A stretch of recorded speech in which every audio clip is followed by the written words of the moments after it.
Welcome to Uncaged Zoo Tours.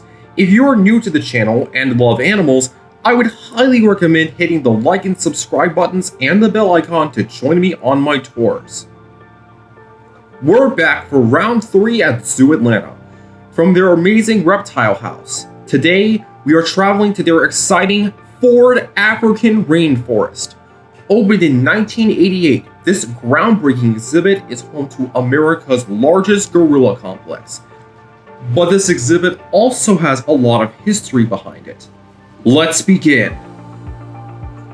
After leaving our scaly and slimy friends behind, we'll meet the channel's first Western lowland gorillas. These misunderstood apes are the world's largest primates. Despite being seen as aggressive in media, gorillas are very shy and gentle. Gorilla families are led by the dad, or silverback. The silverback makes all the decisions for his family, which is kind of like a king. They will also protect the group from other males and predators. As of 2022, the silverback in charge of this family is Taz. He is very silly, and is also left-handed. One of the most popular gorillas was Ivan. Ivan was captured in Central Africa by poachers, taken from his home in the jungle, and even lived as a household pet for a brief time. A few years later, Ivan was transferred to the B&I shopping mall in Tacoma, Washington, another inappropriate, cruel habitat for a primate raised in the wild, not in captivity. Ivan was lonely as he's meant to live and socialize with other members of his troop. But instead, he was forced to live in a concrete cage for 27 years. After the mall was pressed into giving him up, Ivan was transferred to the Woodland Park Zoo, and then Zooatlanta. By then, Ivan was more accustomed to living around humans than his own species, but thanks to the zoo's rehabilitation, he eventually took his rightful job as silverback until his death on August 21st, 2012.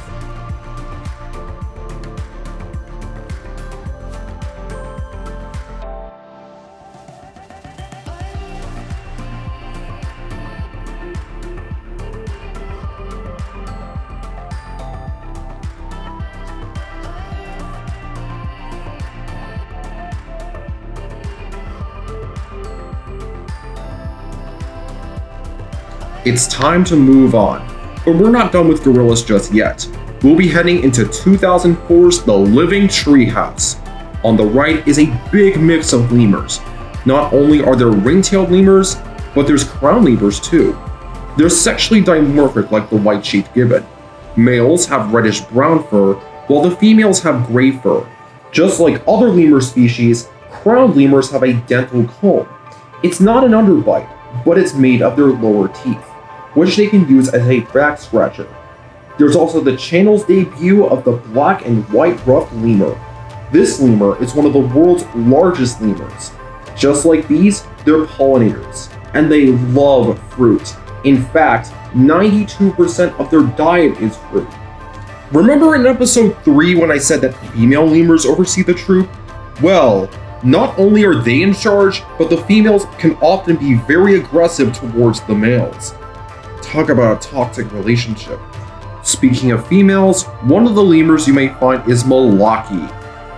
She has a darker face and orange eyes and is very curious. You might also see her sit on bamboo. Across from the lemurs is an aviary, filled to the brim with birds from all over the world. It's an angry bird's paradise. There are superb starlings, golden weavers, racket-tailed rollers, sunbitters from South America, and a few others. But the stars of this exhibit are the hammerkops. Hammer what? Is this turning into a home improvement show? Nope. Hammerkops are a type of African wading bird that's related to the pelican. Despite what I just said, hammerkops are known for building the largest nest of any bird in Africa. A single nest may have over 8,000 items like sticks and grass, and may weigh up to 50 pounds.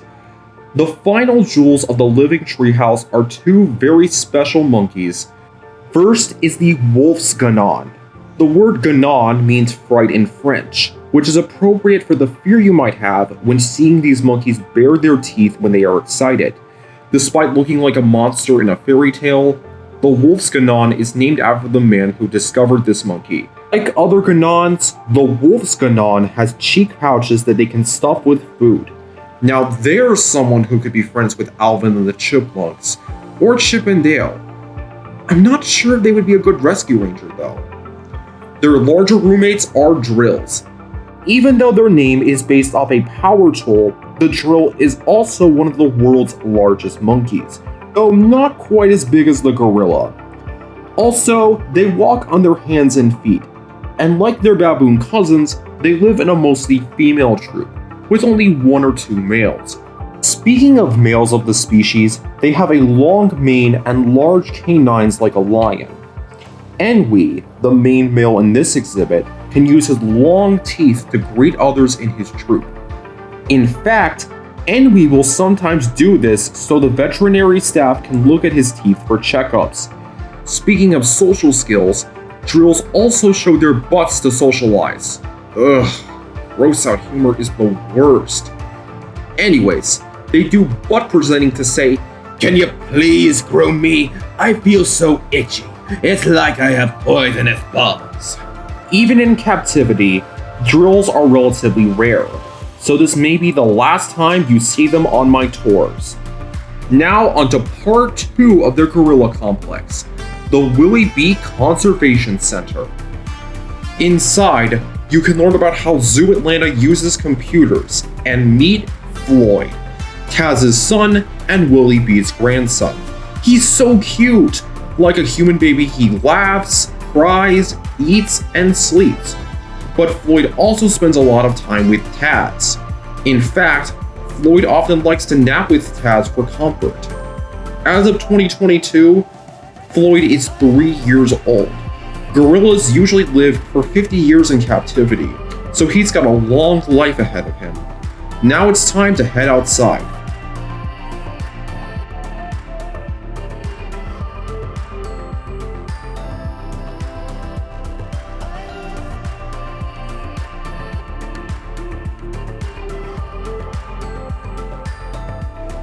It's worth noting that Zooatlanta has 5 gorilla exhibits, with one of them being out of view for guests.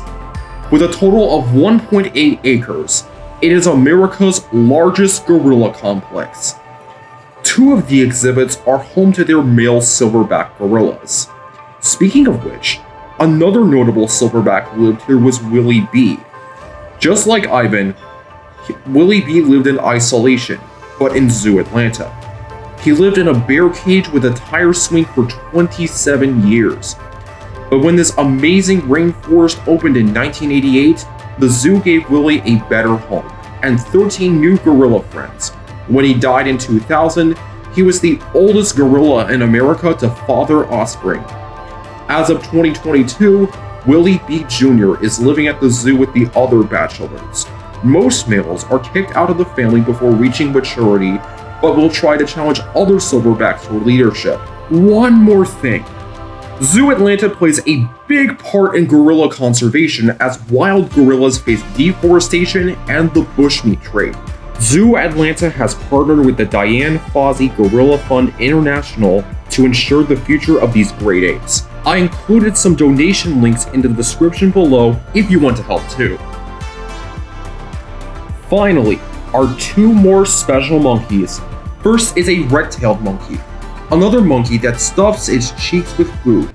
But the Mickey Mouse of this exhibit are the channel's debut of the Angolan Colobus monkey. Out of all of Africa's primates, Colobus monkeys are the most arboreal, which means they spend most of their lives living in trees. Like the gorillas, the Colobus monkeys have a youngster that was born on February 6th, 2021. Baby Colobus monkeys are born solid white, but when they turn 3 months old, they start to gain the same black color as their parents. All the members of the troop take turns caring for the baby. For the first 15 months of its life, the baby will drink its mother's milk.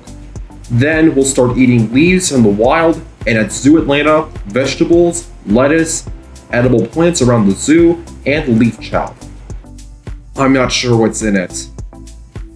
And that is what zoo fans call America's largest gorilla complex.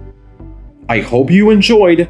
Next time we head to Zooatlanta, we'll meet America's largest orangutan troop and their world-famous giant pandas. Thank you for subscribing, adios amigos, and thank you for watching.